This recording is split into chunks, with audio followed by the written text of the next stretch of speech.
Chapter number 3 त्रिकोणमितीय विधेयो 11 science maths any अंदर part 4 विषय अभ्यास करशु। तो मित्रों आगे आपने पार्ट 3 में रेडियन माप ने अंश माप में फेरवो, अंश माप ने रेडियन माप में फेरवो एवा बधा एक्जाम्पल जोया स्वाध्याय 3.1 ना। तो स्वाध्याय 3.1 ना 1 થી 4 एक्जाम्पल जोया। हवे एक्जाम्पल नंबर 5। तो एक्जाम्पल नंबर 5 एनी रकम जुओ। 40 सेमी व्यास वाला वर्तुळ में 40 सेमी व्यास छे एवं वर्तुळ है। वर्तुळ में जीवानी लंबाई 20 सेमी छे। जीवानी लंबाई केटली आपी छे 20 सेमी। जीवाने संगत लघुचापनु माप शोधो। जीवाने संगत जे लघुचाप बने एनु माप शोधवानुं छे। तो આપણે અહીં કીધું એ પ્રમાણે ધારો કે વ્યાસ આન્સર લખીએ હવે। તો ધારો કે વર્તુળનો વ્યાસ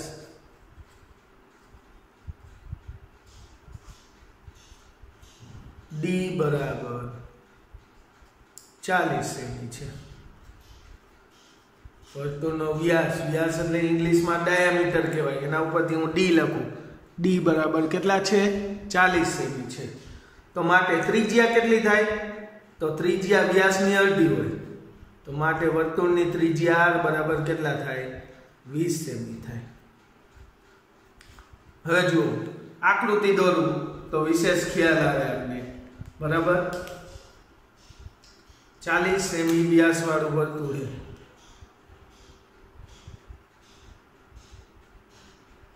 आ वर्तुळनो व्यास 40 सेमी એટલે ત્રિજ્યા કેટલી 20 થઈ અને જીવાની લંબાઈ 20 સેમી। ધારો કે આ વર્તુળનું કેન્દ્ર O છે અને કોઈ ચાપ લગાય।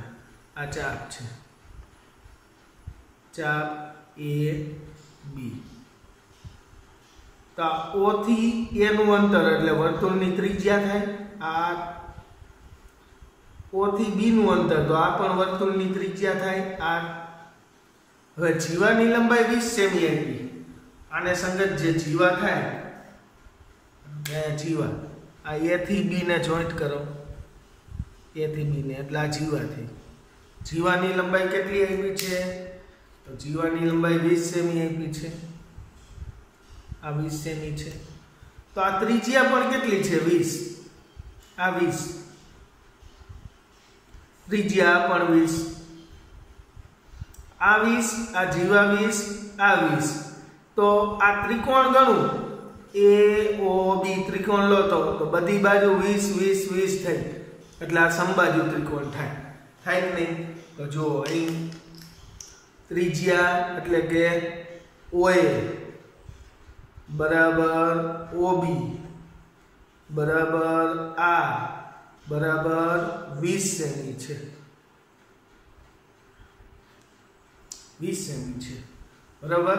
तथा जीवानी लंबाई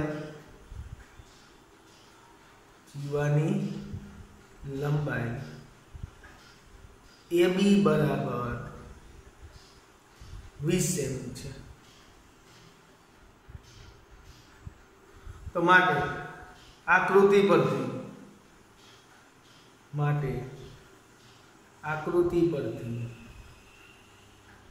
त्रिकोण OAB ए समबाजू त्रिकोण थाय कारण के बधी बाजू समान जो AB 20 OB 20 OA 20।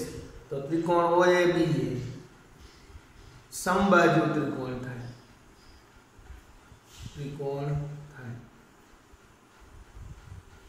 तो हवे मित्रों एक वस्तु समझो। त्रिकोण समबाजू त्रिकोण है तो बधी बाजुओ समान એટલે બધા ખૂણા સमान હોય અને બધા ખૂણા કેટલાના હશે 60 ના। આ 60 આ 60 આ 60 બરાબર। તો માટે માપ ખૂણો AOB बराबर 60 અંશ થાય। બધા ખૂણા 60 60 આ 60 આ 60 આ 60 એટલે ટોટલ 180 થઈ જાય 60 અંશ એટલે એનું રેડિયન માપ લખવું હોય તો તમને ખ્યાલ છે કેટલું થશે π/3 રેડિયન થાય તો આ ખૂણો કેટલાનો 60 નો થયો આ 60 નો થયો તો હવે આપણે શું મેળવવાનું છે આ એક્ઝામ્પલમાં જીવાને સંગત લઘુચાપનું માપ આ જીવા એ બી છે એને સંગત આ લઘુચાપ મેળવવાની છે લઘુચાપ ધારો કે આ L છે આ L છે તો તમે સૂત્ર જાણો છો ઓલું હવે ખૂણો થીટા બરાબર L ના છેદમાં R એટલે L એટલે ચાપની લંબાઈ L એટલે ચાપની લંબાઈ અને R એટલે ત્રિજ્યા વર્તુળની ત્રિજ્યા આવું સૂત્ર તમે જાણો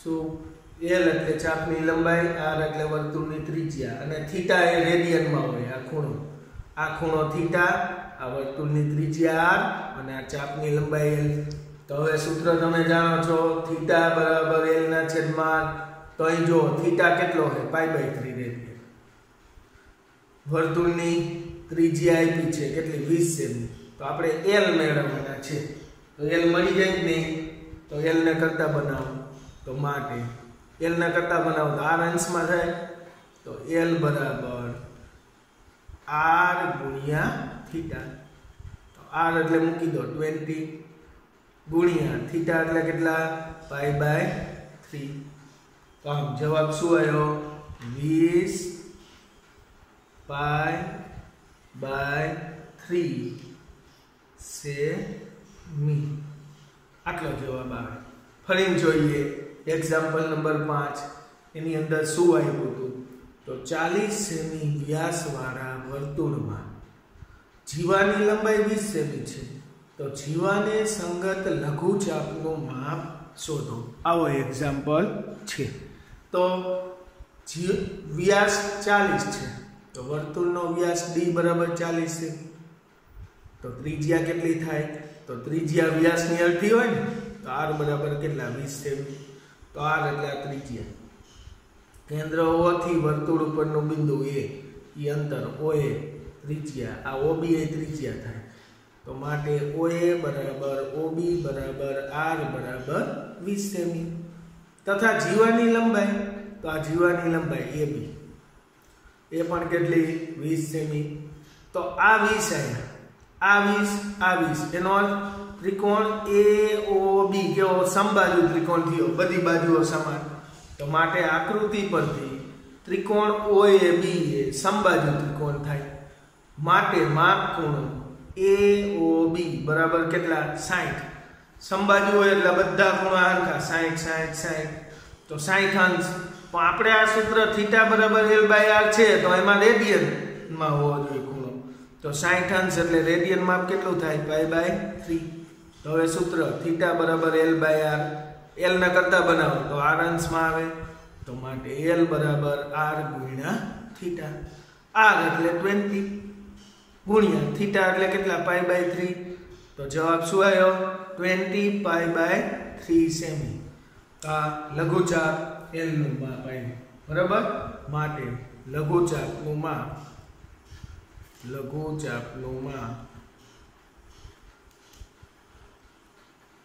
બરાબર 20 π/3 સેમી થાય આ એક્ઝામ્પલ નંબર 5 હવે મિત્રો આગળ આપણે જોઈએ એક્ઝામ્પલ નંબર 6 તો એક્ઝામ્પલ નંબર 6 ની રકમ જો તો એની અંદર શું કહે છે જો બે વર્તુળોમાં સમાન લંબાઈના ચાપ કેન્દ્ર આગળ 60 અંશ અને 75 અંશના ખૂણા અંતરે તો તેમની ત્રિજ્યાઓનો ગુણોત્તર શોધો સમાન લંબાઈના ચાપ બે વર્તુળોમાં સમાન લંબાઈના ચાપ તો ચાપની લંબાઈ સમાન છે કેન્દ્ર આગળ ખૂણા અલગ અલગ ચાપની લંબાઈ સમાન અને એક ખૂણો 60 નો બનાવે ને એક 75 નો બનાવે, તો તેમની ત્રિજ્યાઓનો ગુણોત્તર શોધો. તો બે વર્તુળો તો ધારી લો. ચાલો આન્સર ત્રિજ્યાનો ગુણોત્તર શોધવો છે. તો ધારો કે પ્રથમ વર્તુળ માટે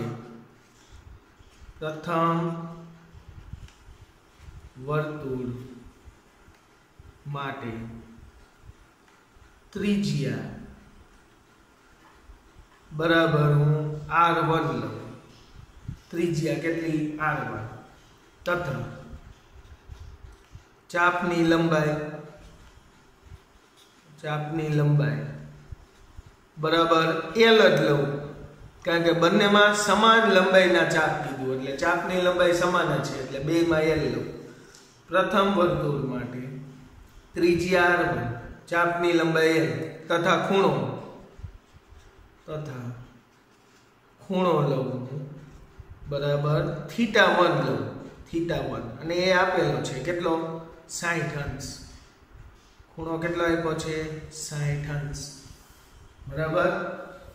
એને રેડિયનમાં ફેરવવો હોય 60 ને તો કેટલા આવશે? π/3. 60 અંશ એટલે કેટલા? π/3. ચાલો બીજા વર્તુળ માટે તથા બીજા વર્તુળ માટે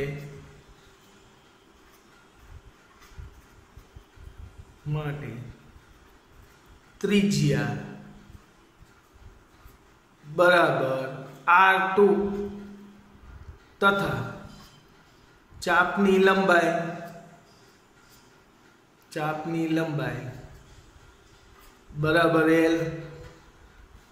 ચાપની લંબાઈ બેમાં સમાન એટલે અહીંયા પહેલા વર્તુળ માટે ચાપની લંબાઈ L લીધી, બીજા વર્તુળ માટે ચાપની લંબાઈ L લીધી, અહીંયા ત્રિજ્યા R1 લીધી ને અહીંયા ત્રિજ્યા R2, અહીંયા ખૂણો θ1 લીધો. કેટલો આપ્યો છે? 60. હવે અહીંયા ખૂણો θ2 લઉં, એ કેટલો આપ્યો છે? 75 તથા ખૂણો θ2 બરાબર કેટલા આપ્યા છે? 75 અંશ. તો 75 અંશ છે તો એને પણ હું રેડિયનમાં ફેરવી નાખું, કારણ કે આપણે ઓલું સૂત્ર વાપરશું એમાં તો બેમાં રેડિયનમાં જ આવે છે.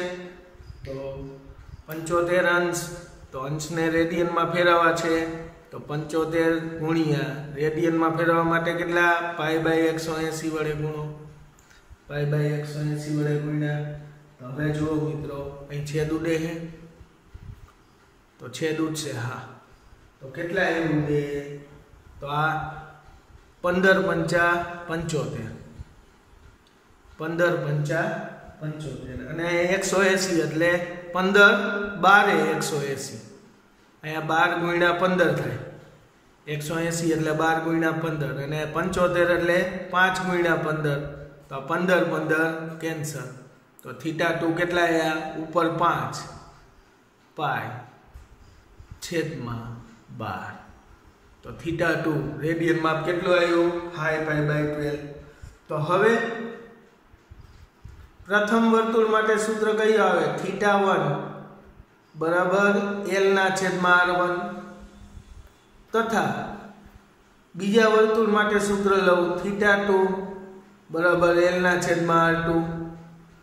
બંને માટે જો ચાપની લંબાઈ તો સમાન જ આપી, સમાન લંબાઈના ચાપ, કેન્દ્ર આગળ 60 અંશ ને 75 અંશના ખૂણા બનાવે તો તેમની ત્રિજ્યાનો ગુણોત્તર મેળવવાનો, એટલે કે R1 અને R2 નો ગુણોત્તર મેળવવાનો છે આપણે. તો હવે પહેલા વર્તુળ માટે સૂત્ર લીધું θ1 બરાબર L/R1, બીજા વર્તુળ માટે સૂત્ર θ2 બરાબર L/R2. તો બેમાં L ને કરતા બનાવો તો માટે R1 અંશમાં જાય તો R1 ગુણ્યા θ1 બરાબર L તથા અહીંયા R2 અંશમાં R2 ગુણ્યા θ2 બરાબર L. તો આના બરાબર L, આના બરાબર L બરાબર, એટલે આ બે સમાન થાય. તો માટે R1 ગુણ્યા θ1 બરાબર શું થશે? R2 ગુણ્યા θ2. તો હવે આપણે મિત્રો જો ત્રિજ્યાનો ગુણોત્તર જોઈએ છે તો માટે આ R1 છે, R2 આ બાજુ છેદમાં આવવા દો, R2 છેદમાં બરાબર અહીંયા θ2 θ1 એના છેદમાં જવા દો, θ1 એના છેદમાં, r1 r2 આના છેદમાં જવા દીધા, θ1 આ બાજુ છેદમાં જવા દીધા. તો માટે r1 છેદમાં r2 બરાબર શું થયા? θ2 છેદમાં θ1. તો θ2 કેટલા છે મિત્ર? જો તો θ2 બરાબર 5π/12, 5π/12 છેદમાં θ1. તો θ1 કેટલા છે? π/3, π/3. તો હવે જો છેદનો છેદ ક્યાં જાય? અંશમાં, એટલે નીચેનું પદ ઉલટાઈને લખી નાખો. તો 5π/12 ઉપર છે ગુણ્યા π/3 છેદનો છેદ અંશમાં એટલે 3/π. તો જો આ 3 ચોક 12, પછી આ π ઉડી જાય તો કેટલા વધ્યા? ઉપર 5 અને નીચે આ કેટલા વધ્યા? 4. તો માટે r1/r2 બરાબર શું છે? 5/4. તો માટે r1/r2 = 5/4. આમ ત્રિજ્યાનો ગુણોત્તર શું આવ્યો? 5/4. માટે માગેલ ત્રિજ્યાઓનો ગુણોત્તર, માગેલ ત્રિજ્યાઓનો ગુણોત્તર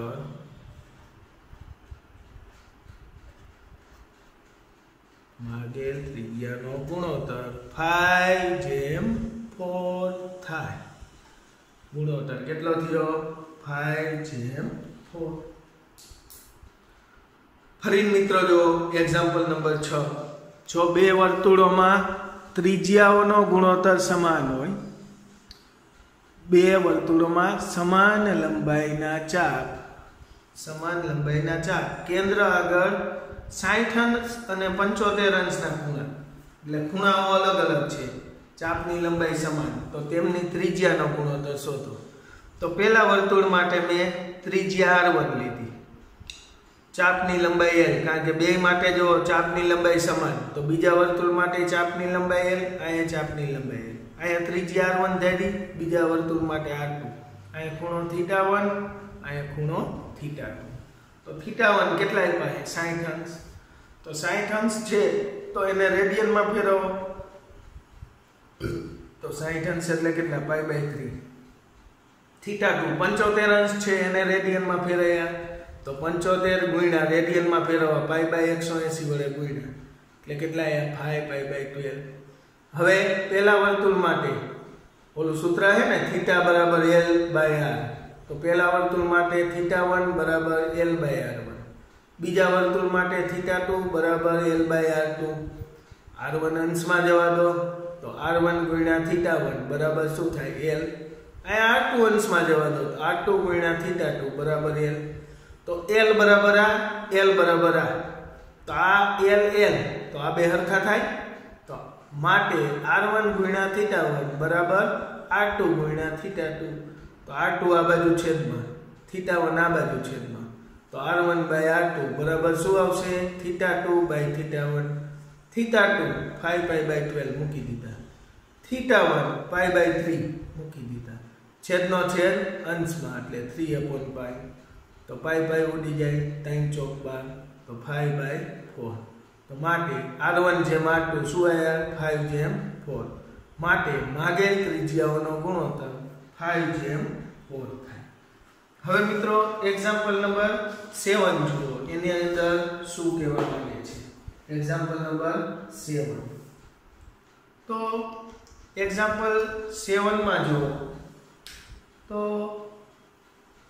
75 સેમી લંબાઈ વાળા લોલકનું અંત્ય બિંદુ, 75 સેમી લંબાઈ વાળા લોલકનું અંત્ય બિંદુ 10 સેમી, 15 સેમી, 21 સેમી ના ચાપ બનાવે, તો તેણે કેન્દ્ર આગળ બનાવેલ ખૂણાના રેડિયન માપ શોધો. તો 3 એક્ઝામ્પલ છે. 10 સેમીની ચાપ બનાવે ત્યારે ખૂણો કયો? 15 સેમીનું બનાવે ત્યારે ખૂણો કેટલો? 21 સેમીનું બનાવે ત્યારે રેડિયન માપ કેટલું? આવું મેળવવાનું છે. તો આન્સર ચાલો લોલક છે. તો લોલક કઈ રીતનું હોય જો, તો આપણે જાણી છીએ આમ કઈ નામ હોય લોલક.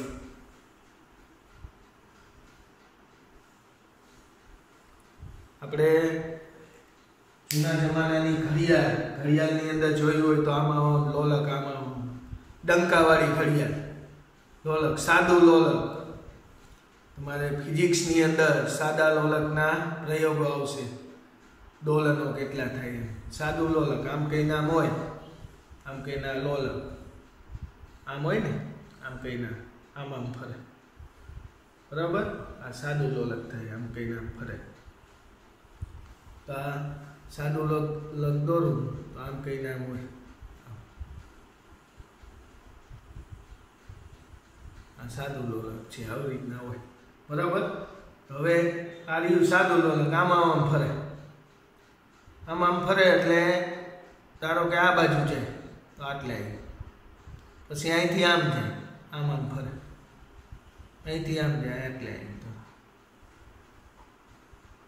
બરાબર. આ સાદા લોલકની આ દોરીની લંબાઈ કેટલી છે? 75 સેમી લંબાઈ. તો ત્યારે અહીંયા જે આમ ચાપ બનશે, આ ચાપ, આ લઘુ ચાપ મેળવવાનું છે. આમ કઈ નામ ફરતું હોય ને, આ લઘુ ચાપનું માપ શોધો, બરાબર. તો આ લંબાઈ કેટલી છે? તો આ ત્રિજ્યા થઈ ગઈ. જો આ ખૂણો મેળવવાનો દર વખતે આ ચેન્જ થતું જાય. સાદું લોલક આમાં પેલા 75 સેમી લંબાઈ, આ તો ફિક્સ જ છે. આ ધારો કે ત્રિજ્યા કહી દઉં, r બરાબર કેટલી, આમ વર્તુળ બને, આ ત્રિજ્યા કહું તો r બરાબર 75 સેમી. હવે જ્યારે આ ચાપ રહીને 10 સેમી થાય તો ત્યારે અહીંયા ખૂણો કેટલો? પછી આ ચાપ 15 સેમી થાય, અરે ચાપની લંબાઈ 15 સેમી થાય તો ત્યારે ખૂણો કેટલો? 21 સેમી આ થાય ત્યારે ખૂણો કેટલો? તો આવા 3 દાખલા ગણવાના છે. તો પહેલા તો ધારો કે લોલકની લંબાઈ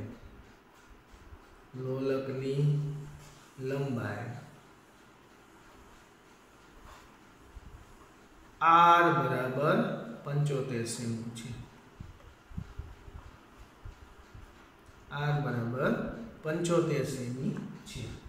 હવે મિત્રો નંબર 1 પહેલું ચાપની લંબાઈ આ રહી 10 સેમી હોય ત્યારે ખૂણો કેટલો? તો પહેલું મેળવ્યું ચાપની લંબાઈ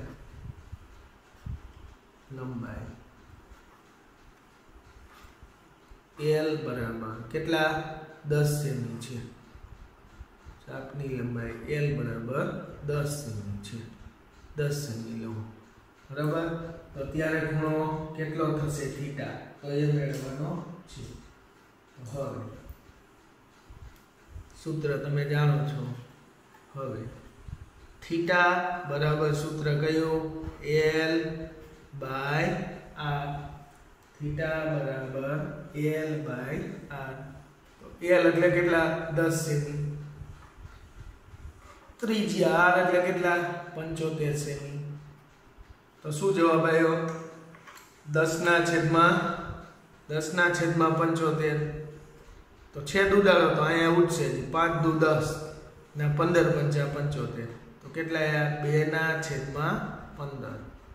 અને થીટા બરાબર l બાય r દ્વારા જે ખૂણો મળે થીટા 2/15 મળ્યો ને, આ કયું માપ થશે? રેડિયનમાં.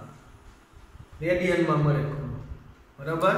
તો પહેલું છે 75 સેમી લંબાઈ વાળા લોલકનું અંત્ય બિંદુ 10 સેમી નું ચાપ બનાવે ત્યારે ખૂણો કેટલો?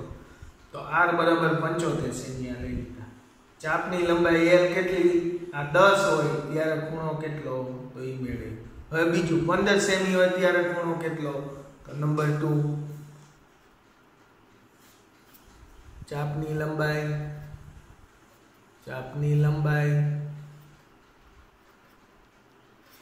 l બરાબર 15 સેમી છે. તો હવે થીટા બરાબર l ના છેદમાં r. તો l કેટલા છે? 15 સેમી. નીચે r કેટલા? તો એ તો 75 જ લેવાના. 75.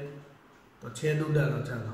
અહીંયા 5 તરી 15 અને અહીંયા 15 પંચા 75.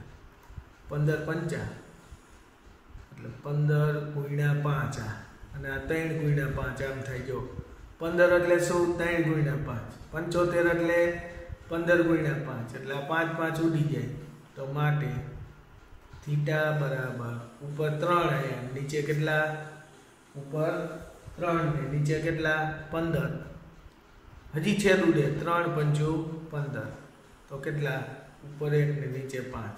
1/5 રેડિયન. ખૂણો શેમાં આવશે? રેડિયનમાં. તો થીટા બરાબર 1/5 રેડિયન.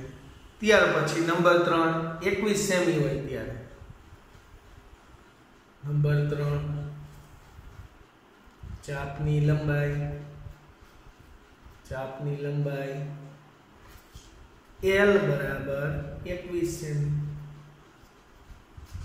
તો હવે થીટા બરાબર સૂત્ર L/R. L એટલે 21 સેમી, નીચે R એટલે કેટલા? 75. તો છેદ ઉડાડો. તો 21 એટલે 7 તરી 21 થાય. 7 તરી 75 એટલે 25 તરી 75. 25 ગુણ્યા 3. તો આ 3 3 ઉડી જાય. તો બરાબર ઉપર કેટલા વધશે? 7. નીચે કેટલા? 25 રેડિયન. બરાબર. તો આમાં 3 એક્ઝામ્પલ હતા, ફરી જુઓ. 75 સેમી લંબાઈ વાળા લોલકનું અંત્ય બિંદુ એટલે સાદું લોલક છે આપણે. આમાં ફરે એટલે નીચે ચાપ બને. આ લોલકની લંબાઈ કેટલી? 75 સેમી એટલે ત્રિજ્યા R બરાબર 75 સેમી. તો હવે આ ચાપની લંબાઈ ચેન્જ થાય. પહેલા 10 સેમી લેવા તો ત્યારે ખૂણો કેટલો? 15 સેમી લેવા રહી તો ત્યારે ખૂણો કેટલો? પછી 21 સેમી લેવા, ચાપની લંબાઈ 21 સેમી લેવું તો ત્યારે ખૂણો કેટલો? તો R બરાબર 75 સેમી. પેલા ચાપની લંબાઈ L બરાબર 10 લીધા તો થીટા બરાબર L/R કિંમતો મૂકી એટલે 2/15 રેડિયન. બીજામાં ચાપની લંબાઈ 15 સેમી લીધી તો થીટા બરાબર L/R, ચાપની લંબાઈ 15 મૂકી. R બરાબર તો 75 જ છે તો 1/5 રેડિયન. પછી ચાપની લંબાઈ L બરાબર 21 સેમી લીધા તો હવે થીટા બરાબર L/R. L એટલે 21, R એટલે કેટલા મૂક્યા? 75. તો 7/25 રેડિયન. તો આમ આપણે સ્વાધ્યાય 3.1 ની અંદર બે વસ્તુ ભણ્યા ખાસ. અંશ માપને રેડિયન માપમાં, રેડિયન માપને અંશ માપમાં. અને બીજું થીટા બરાબર L/R આ સૂત્ર આધારિત એક્ઝામ્પલો ભણ્યા. બરાબર. અને આ દાખલો ધારો કે જો આમાં ચાપની લંબાઈ સમાન આપી ને તો ત્રિજ્યાનો ગુણોત્તર મેળવવો હોય ને તો કેટલો આવે? R1/R2 એટલે ઊંધું લઈ લેવાનું 75/60. શોર્ટ કી. કદાચ આ MCQ માં આવે ને તો આમ જ કરવાનું. એક્ઝામ્પલ નંબર 7 R/R2 મેળવવા હોય તો સૂત્ર શું? θ2/θ1 ઊંધું. R1/R2 બરાબર θ2/θ1 ઊંધું. હવે θ2 કેટલો? 75. θ1 60. તો 15 × 75 ને 15 × 60. R1 જેમ R2 શું મળે? 5/4. આ શોર્ટ કી. બરાબર. કદાચ આ MCQ માં આવે, થિયરીમાં આવે 2 કે 3 ગુણમાં ગણવાનો તો આવી રીતના ગણવો જોઈએ. બાકી MCQ માં આવ્યો ત્રિજ્યાનો ગુણોત્તર તો આ ઊંધું લઈ લેવાનું. R1/R2 એટલે θ2/θ1. બરાબર. એટલે જવાબ આવી ગયો. બરાબર. તો અહીં સુધી આપણે આ પાર્ટ 4 માં એક્ઝામ્પલ નંબર 5, 6, 7 નો અભ્યાસ કર્યો. ત્યાર પછી વિશેષ હવે OLSTC ત્રિકોણમિતિ નો પાયો ગણી શકાય એવી વસ્તુ કે અત્યાર સુધી આપણે ત્રિકોણમિતિમાં ખૂણા 0 થી 90 સુધીના જોયા છે. હવે પહેલા ચરણના, બીજા ચરણના, ત્રીજા ચરણના, ચોથા ચરણના બધા ખૂણા જોશું અને કયા ચરણમાં કયું વિધેય ધન આવે કે ઋણ આવે એના વિશે વિશેષ અભ્યાસ આપણે હવે પાર્ટ 5 માં કરશું.